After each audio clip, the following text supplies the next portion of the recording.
Hello everybody, Ian here with Board Feelings, and today we're taking a look at a new game coming to Kickstarter called Sigil.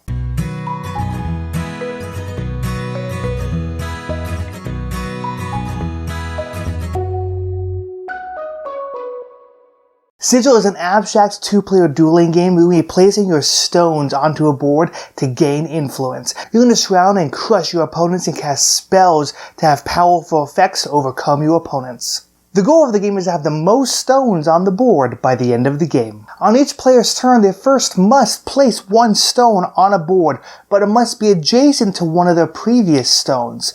They then can optionally place another stone, but to do so they must sacrifice two of their already placed stones. Then if they completely control one of these spells, they may optionally choose to cast one of those spells, paying its cost. Then check to see if any endgame conditions have been met and then pass the turn to the next player. Sigil can end in two different ways. The first way is at the end of anybody's turn, if there is a 3-stone advantage, that player automatically wins. The second way Sigil can end is actually with these level 3 and level 5 spells. As I said before, players can gain control of these spells by having the stones completely controlling those spells and then casting that spell by paying its cost. However, what I didn't mention is that when you do that, you then must lock that spell. The way you signify that is by placing this D6 on that spell, and when the first time you lock a spell, you place this D6 with a 1 on it. You're going to place it right there on that spell.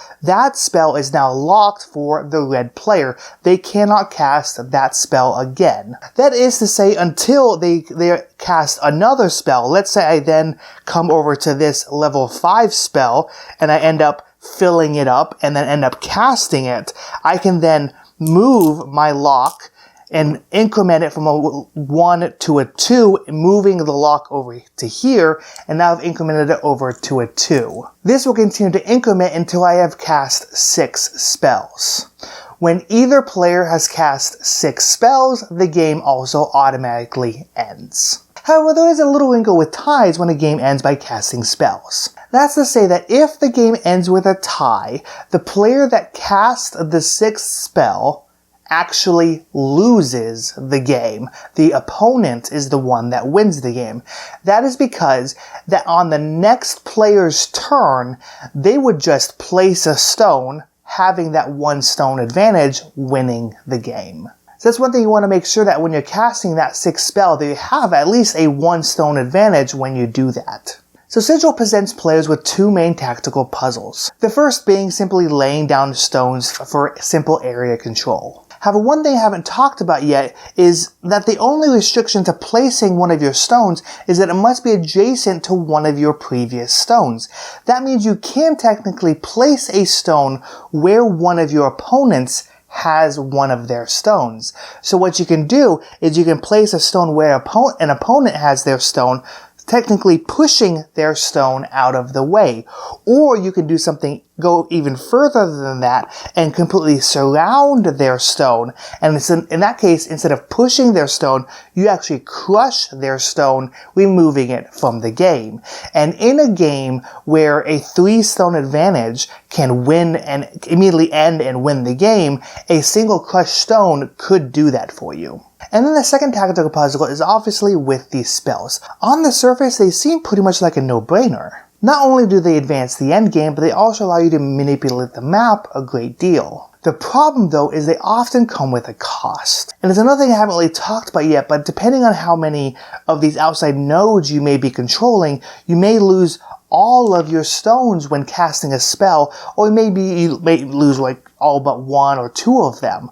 So by casting one of these spells, yes, you may gain a tactical advantage someplace else, but you might not gain much of a stone advantage because you were losing stones in order to gain stones. And sometimes it's a net 0 stone advantage. Like you don't gain any more stones than you technically spent to cast that spell. Sometimes there is a 1 or 2 stone advantage, but that is very rare and only if you have a really good discount when casting those spells. So the spells are often better to get a tactical advantage on the board to then surround your opponents to crush them or push them into different locations than to necessarily getting those stone advantages. So I really love those two tactical puzzles of Sigil. But if I have to nitpick, there is one negative that I do see in Sigil, and that's the early game. Turns 1 to about maybe 5 to 10 are rather slow because your first stone must be placed next to an adjacent stone that's already on the board, which starts in a single location. So you have 1 of 2 spots you can place a stone.